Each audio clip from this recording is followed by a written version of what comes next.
King Arthur, leader of the Knights of the Round Table, questing for the Holy Grail. Robin Hood, leader of the merry men in tights, questing for justice for the common folk. Say what you will about the British, as much as there is to say, but they're still responsible for two of the most acclaimed folk heroes man has ever known.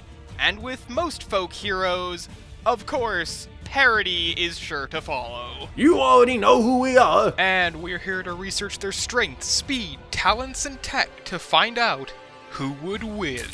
In 12th century England, well, despite all of the advances in technology and art and whatnot, your life probably still sucked. Let's not kid ourselves here. Yet spread with cheer throughout the kingdom were still songs of valor and legends of great men.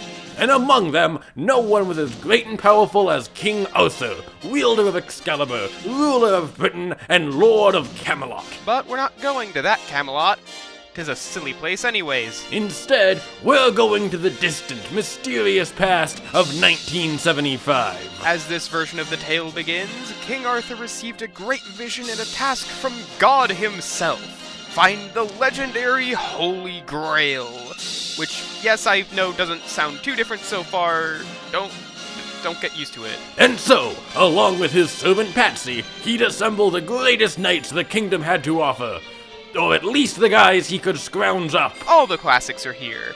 Sir Bedivere the Wise, Sir Lancelot the Brave, Sir Galahad the Chaste, Sir Bors the Younger, Sir Gawain, Sir Ector, Sir Robin, the not quite so brave as Sir Lancelot, and the aptly named Sir not appearing in this film.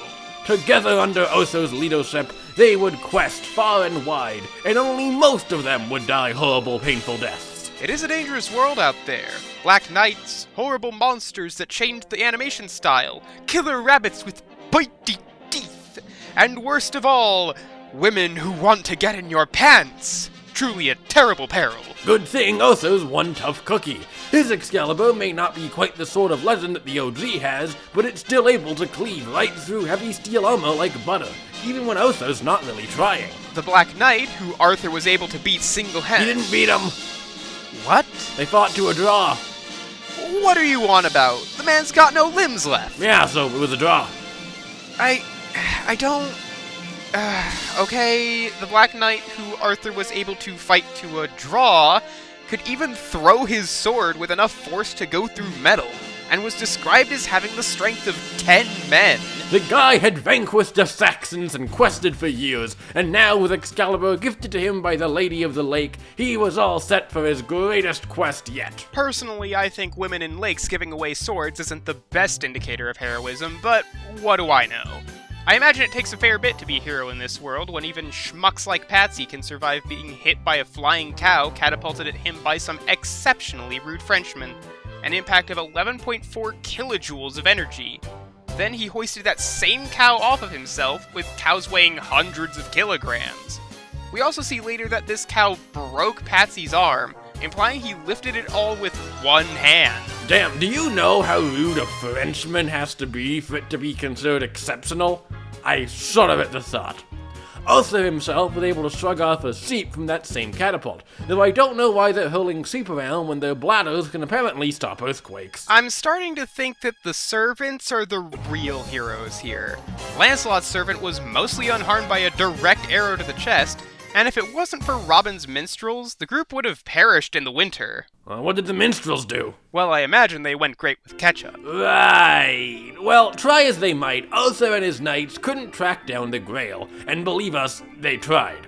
Arthur's no dummy and can rattle off facts on sort of topics like swallow airspeed velocity no problem. It's important for a king to know, after all. Alas, led astray by inconveniently grail-shaped beacons, slaughtered by forest creatures, and otherwise scattered, Arthur was down to his last couple of men. But hey, it wasn't all bad. Arthur had picked up some nifty tricks, like the ability to say, "Meh."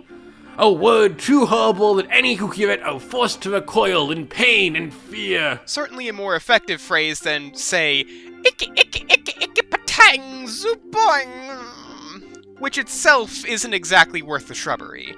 He also has the Holy Hand Grenade of Antioch, a divine relic that Arthur can lob at foes to blow them to smithereens after counting to 3. No more, no less. not to 4, nor to 2 unless you were to proceed to 3. And 5 is right out. Even this wasn't enough, though, to beat the Black Beast of Haaang, a terrible monster that chased Uther and his knights, devouring Brother Maynard before they could learn the truth of the Grail's location. And it would have caught them, too, had it not been for the animator suffering a fatal heart attack. Impressive it could give chase at all, given Lancelot could cover a large distance in only a second, and the knights as a whole could construct a giant wooden rabbit from scratch in under a minute, which does include the time they needed to chop down the wood. Which they got with a chainsaw? Where'd they get that? It happened off screen. Stagehand, probably. Talking to the audience and acknowledging they're in a film is hardly anything new here. It just seems a bit weird that the guy who needs to clop coconuts together to simulate a horse has a chainsaw lying around. No, there's nothing weird about this. It makes total sense. Just like how it makes total sense for Arthur to be able to spontaneously summon an entire army to his aid out of thin air for a final siege on Castle. And so, the charge was launched. Then the cops showed up and arrested him. The end. But even with his journey sunsetted by such adversity, but even with such an abrupt ending to this, that doesn't necessarily work either. And in the end, he realized... Shit, man, I don't know. Can we just roll the clip? Roll the fucking clip! I can't find it. What do you mean you can't find something? From this film? There's like no serious scenes here. I don't know what to play. Okay, still, it's one movie's worth of footage. There's gotta be something. You come take a look. Let me see. This one? That one there? Yeah, this one. Okay, put it on. Right then. All right, we'll call it a draw. Come, Patsy. Oh, I see. Running away, eh? You yellow bastards! Come back here and take what's coming to you! I'll bite your legs off! In 14th century England... I mean, okay, your life probably still sucked, let's be real, but hey, at least it probably sucked a little less. And part of that might be thanks to one group of merry men, led by the infamous outlaw archer himself, Robin Hood. A heroic highwayman, stealing from the rich, giving to the poor, and foiling the Sheriff of Nottingham time and time again. Believe it or not, the folktale of Robin Hood isn't entirely one of fantasy. In fact, so many people have adopted the name that historians consider it to have been more of an alias than anything. Though it's possible he wore green and gave to charity, tales like this are what cemented this figure into legend. No matter how the details may have changed over the years, tale and tribute alike were still told of his exploits. And then flash forward to 1993 when we got... this. In this tale, Robin of Locksley returned to England after having escaped a prison in Jerusalem for his actions in the Crusades, refusing to sell out King Richard and swimming all the way back to England. Having sworn a debt to his cellmate Asnees, Robin had promised to watch over his son Achu, and would find himself being harassed by the troops of the tyrannical Prince John. Bless you. Huh? You sneezed. Oh, no, his name's Achu. Huh. Well, not only had Achu been getting harassed, but Prince John had seized Robin's property as well, wheeling the castle away. His family was dead, his goldfish had been eaten by the cat, and his cat had choked on the goldfish. And so, with only his blind servant Blinken left, Robin set out with him and Achu to right wrongs and fight the injustice in the land. Bless you. You know what, never mind. Fortunately for Robin, he was a masterful warrior, able to take down whole squadrons of the prince's goons all at once, whether it be with his sword, bow, or his bare hands using the praying mantis technique, a Chinese martial art focused on striking and grappling, known for its speed, explosive power, and its distinctive hook-like hand position, which this, I'm pretty sure doesn't actually resemble praying mantis style. Atop a trusty horse, on loan from Renterac of course, Robin would recruit allies to his cause, like the imposing Little John, who Robin clashed evenly with, breaking weapons several times over the course of their bout, or the deadly dagger-wielding Will Scarlet. It wouldn't be long before he waltzed right into Prince John's private party to give him a piece of his mind, effortlessly fighting off his guards. even while drinking a refreshing beverage. Even when the heavy knights came out, Robin could topple them like dominoes, and it was at this same party where he'd experienced love at first sight with the beautiful Maid Marian, who would join his entourage as they raised a rebellion to take down the prince. The rebellion wasn't very good, but hey, at least Robin knew what he was doing. Despite his frame, Robin's a pretty strong guy, actually. He could open doors with enough force to take down people on the other side, stay standing after dropping a chandelier on himself, and as mentioned earlier, he had enough stamina to swim all the way from Jerusalem to England. He should also be comparable to both his allies and his enemies, like Will Scarlet, who could carve an arrow to shreds mid-air to the point his dagger started smoking, moving at almost 60 meters per second. Or Blinken, who was able to whittle a pillar down and move as a blur of strikes, because that's what you want the blind guy to be doing. Maybe these guys should get a career in woodworking. But really, this lot has done some impressive things. Mervyn, the sheriff of Rottingham, yes, Rottingham here, not Nottingham, got thrown from a catapult and crashed through a roof with 6 kilojoules of force. The chambermaid Broomhild shrugged off a fall that cracked the stone beneath her, and Little John was able to throw around wooden beams that toppled whole groups of soldiers. Too bad for Robin, he can get really cocky. Though, can you blame him when he has a copy of his own script in his pocket? The man knows how the story goes after all, so he can afford to be full of himself when he's landing dead center bullseyes. Historically, longbows like Robin's were even able to punch through armor, and were a major factor in the end of the Age of Knights. Especially when he has the Patriot Arrow, a unique artifact that can rocket around battlefields, homing in on enemies, and strike with enough force to split trees in half. Seriously, again with the woodworking. Proving his might and winning in a trap stacked against him, Robin would decisively take down the sheriff, just in time for King Richard to return and take control back from Prince John. And so Robin was finally allowed his true prize. See, before he died, Robin's father had left something for him, the key to a great treasure. And in his quest, Robin had finally found it, for it was the key to Maid Marian's chastity belt. Why he had it in the first place, who fucking knows? Or so they thought. It, didn't actually open it. Okay, well, huzzah! The day is saved! Look, just call a locksmith, man. It took you long enough to get here.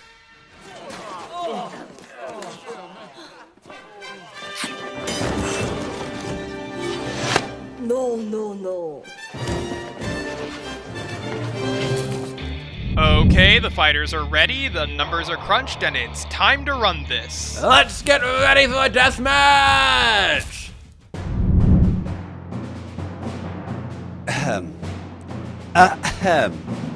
Today, friends, your toiling in these fields comes to an end.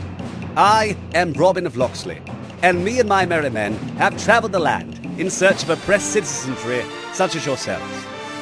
And together, we will right the wrongs of society, fight injustice, and... Stop the violence inherent in the system. Yes, that. I think it's high time we make our point. Starting with this.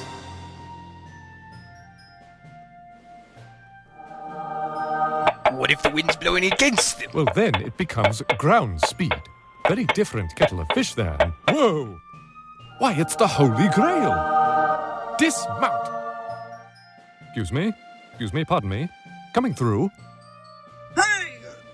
That's mine! Oh, shut up! See? See what I told you? Come see the violence inherent in the system! Robin! Robin! Now, who might you be? I am King Arthur of Britain, defeater of the... Hang on now, King. Indeed. What? Hey! Sorry, King. Finders keepers, I'm afraid. Right, I'll do you for that.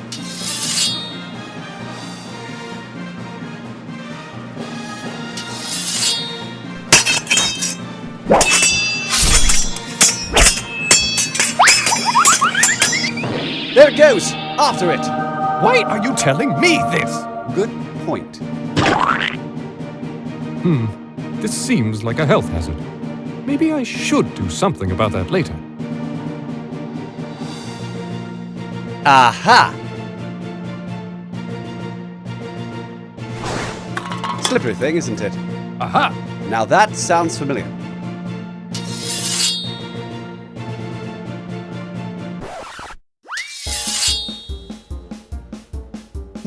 It appears you have my weapon occupied. Fortunately for me, I have a spare. Nice spare.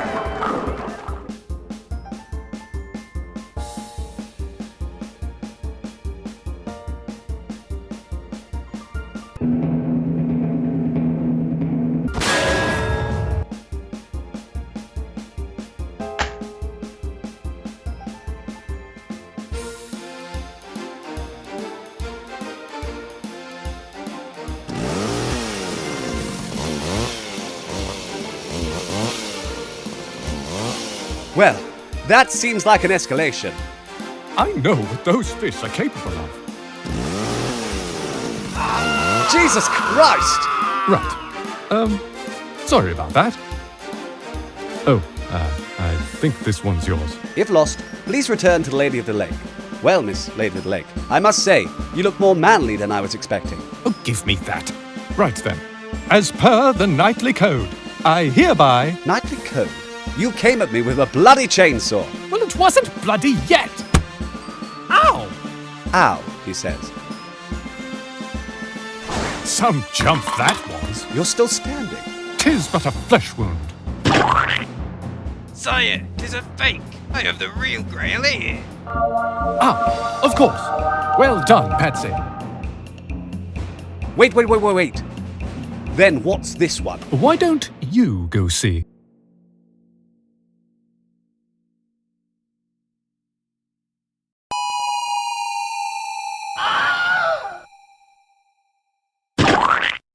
Shit! Unfortunately, I'm inclined to agree. I'm not sure they understand how well works here. 1, What? 2, I get a sneaking suspicion I should be running. 4. 3. Ah, right, yes. 3. And as the grenade arced forward, survival for Robin seemed hopeless, when suddenly the animator suffered a fatal heart attack. And the holy hand grenade was no more. So, what now? I'm not sure. According to the script, we should still be going. Ah, yes.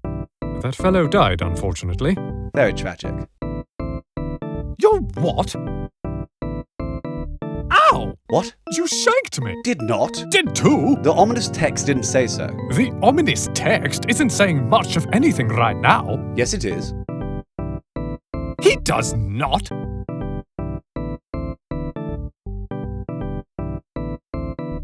Ah, yes. There we go. Me!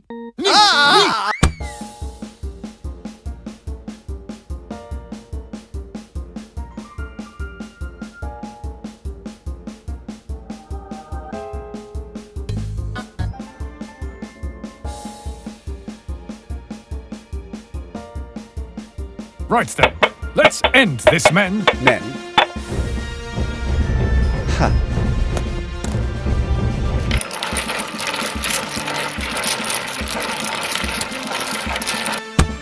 Now, why didn't I think of that sooner? What? I lost? Hang on. Let me double check this. Suddenly, the voice actor suffered a fatal heart attack, and Robin of Locksley was no more. Well, I suppose I win. Well, at least the transition will play me out now anyways. Yeah, so man, why not? Cool. Right then, so there's hardly any big numbers or feats to talk about here, but there are some things that at least paint Arthur as the winner here, surprising as it may be given Robin's much more active adventures. Like, for instance, Arthur's just plain stronger. So, people in Robin's ballpark could crack stone, but Arthur could casually lob through steel. Even looking at more conventional feats, Robin comes out to about half as strong as Arthur, comparing the cow-chucking catapult to the roof-breaking one. What a world we live in where those are our conventional feats. That being said, it's not a huge gap, so strength alone wouldn't be able to determine a victor here, especially given Robin definitely had the superior stamina, being able to swim from Jerusalem to England, whereas Arthur had to resort to cannibalism just to make it through the winter. How the fuck did we get here? Were the battle to have gone on long enough, Robin could definitely pull ahead. He's also the much more skilled fighter, with way more experience to boot.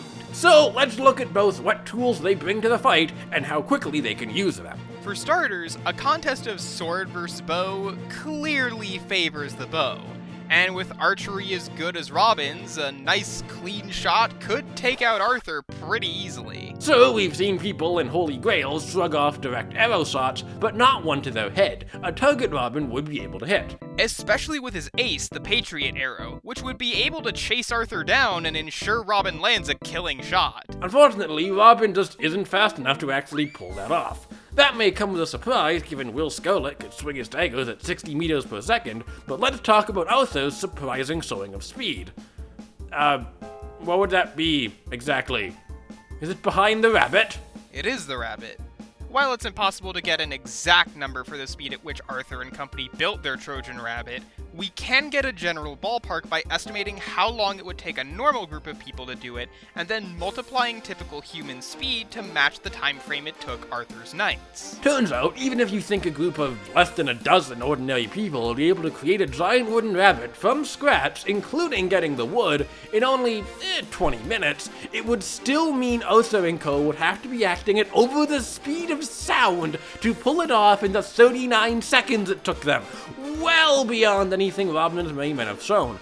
And remember, they were using chainsaws at this speed. So, not only would Robin struggle to keep up with Arthur in a fight, Arthur could further disorient Robin by shouting "Ni" at him, or just making an army appear, or blowing him up with a hand grenade, or using the chainsaw he apparently has. Sure, an army is something Robin's dealt with before, but generally not while being forced to recoil in pain and fighting someone who's able to outpace him. Robin Hood's mastery of marksmanship was bound to give Arthur a challenge, but the king's surprising variety of abilities, edge and strength, and speed of all things, let him secure a win. Looks like Robin's moment of Camelot was cut short, and he was sent on his merry way. This match's winner is King Arthur. I hate to do this to you, Francisca Fan Battle, but I can't help but use my reality fiction transcendence power to break into your video at literally the least important moment conceivably possible to tell you you're either wrong and or stupid. What, the winner? No, I don't give a shit about that. No, I want to tell you to get your fucking facts straight. Opening your King Arthur analysis in the 12th century over 100 years after the earliest known attestation of the figure, and notably even more centuries further than when he actually lived, supposedly, is foolish and warranting ridicule. The 12th century is where a lot of his most important stories come from, such as the poems of Critin de Troyes, such as Lancelot Yvain, the unfinished Perceval, and the two nobody ever give a shit about, as well as obviously Roman de Brut, Lanval, and the Welsh one with the poisonous pig that killed half of Ireland. But incredibly fascinating tales like Pré de Lanouven and obviously the Historia Britonum are being ignored. This is not necessarily a huge note, neither is that King Arthur being referred to as a King of Britain kind of undermines the true scope of his rulership.